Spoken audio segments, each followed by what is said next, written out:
आज से ठीक एक साल पहले इसी जून के महीने में 2 जून 2023 को ओडिशा के बालासोर में भीषण रेल हादसा हुआ था।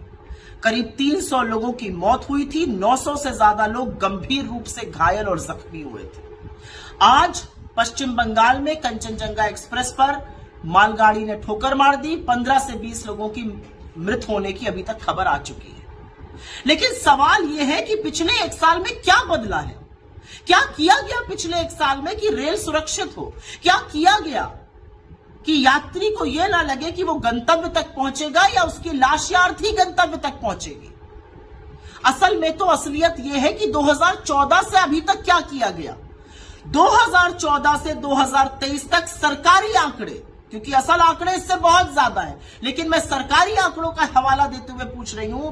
2014 से 2023 तक, मार्च 31 2023 तक इस देश में 1117 ऐसे रेल हादसे हुए जिसमें जान और माल का नुकसान हुआ। मतलब हर महीने 11 हादसे, मतलब हर तीसरे दिन पर लगभग एक हादसा हो रहा था। बड़े बड़े हादसे देखे इस देश ने।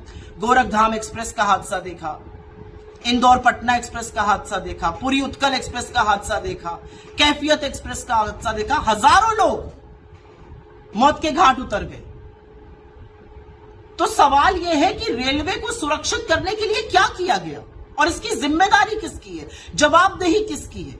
किससे यह देश पूछे कि आज रेलवे सुरक्षित क्यों नहीं है। आज पटरियों पर दंदनाती जिन गाड़ियों पर हमें विश्वास था कि वो हमें एक स्थान से दूसरे स्थान सुरक्षित पहुंचा देंगी, वो क्यों नहीं हो पा रहा है। बड़ी बड़ी बातें करी अश्विनी वैष्णव ने।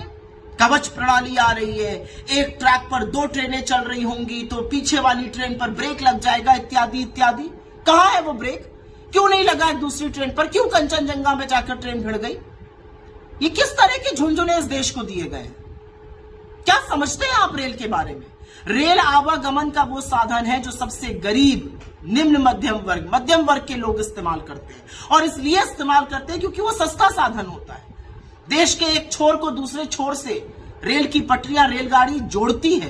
विश्वास है लोगों को कि रेल में बैठकर हम कहीं पहुंच जाएंगे, लेकिन आप तो जमीनी हकीकत से इतने कटे हुए कि आपको पता ही नहीं है रेल की भूमिका। अपनी स्वेच्छा से लोग गाजर मूली की तरह तपती गर्मी में बैठकर रेल में चल रहे हैं। टॉयलेट में बैठने को रेल में लोग मजबूर हैं। क्या किया है आपने रेलवे के साथ। किराया महंगा कर दिया, प्लेटफॉर्म के टिकट में महंगा करके आग लगा दी आपने, पैसेंजर ट्रेनें कम कर दी, ट्रेन घंटों घंटों लेट चल रही। ये सब एक बात है, कंसेशन खत्म कर दिए, ये सब एक बात है। दूसरी बात है रेल की सुरक्षा के साथ खिलवाड़ किया गया। रेल की सुरक्षा के साथ वो खिलवाड़ किया गया कि कोई सबक ही नहीं सीखते आप। 300 लोगों की मौत हो जाती है, आपको कोई फर्क ही नहीं पड़ता, क्योंकि आप रील बनाने में ज्यादा व्यस्त हैं। अश्विनी वैष्णव जी को रील बनाने का बड़ा शौक है। रेल मंत्री से ज्यादा वो रील मंत्री होने चाहिए भारत सरकार में। 2 टेसू बहाकर रील मत बनाइएगा अब, जैसे बालासोर के वक्त बनाई थी। इसलिए मत बनाइएगा क्योंकि ये देश खून के आंसू रो रहा है अपने लोगों को खोने के बाद। आप पहुंचे हैं पश्चिम बंगाल की उस जगह पर जहां पर रेल हादसा हुआ है। चाहते तो गाड़ी से भी जा सकते थे, लेकिन वीडियो का आपको शौक है, आप बाइक पर बैठ के पहुंचे हैं जूम जूम करते हुए। बड़ी अच्छी बात है। कैसे लाइएगा उन लोगों को वापस जो इस भरोसे से बैठे थे कि हम अपने गंतव्य पहुंच जाएंगे, लेकिन स्वर्ग से धार गए। प्रधानमंत्री को तो डोमेस्टिक मामलों पे ना बोलने का मन है, ना उनके पास फुर्सत है, वो पता नहीं कहां मशगूल है। आप तो बोलिए, जवाबदेही किसकी है भारतीय रेल के लिए। भारत में ऐसे मंत्री हुए हैं जिन्होंने नैतिक जिम्मेदारी रहते हुए अपने पद छोड़े हैं, उसमें तमाम रेल मंत्री भी शामिल हैं। ऐसे तमाम लोग हैं, लाल बहादुर शास्त्री जी, नीतीश कुमार जी, जॉर्ज फर्नांडिस, मधु दंडवते, माधवराव सिंधिया, ममता बनर्जी, तमाम ऐसे लोग हैं जिन्होंने अपना पद छोड़ दिया। लेकिन आप तो कुर्सी से ऐसे चिपके कि देश त्राहिमाम कर रहा है, रेल में बैठा हुआ यात्री आशंकित है, आप रील बनाने में ही व्यस्त हैं। अरे आप बुलेट ट्रेन लाइए, आप 50 और वंदे भारत ले आइए, लेकिन जो नॉर्मल ट्रेनें हैं जिस पर पैसेंजर बैठकर देश के एक छोर से दूसरे छोर जा रहा है, उसको तो सुरक्षित करिए। उसकी सुरक्षा का क्या इंतजाम है, आज तो लोग ये पूछेंगे बात।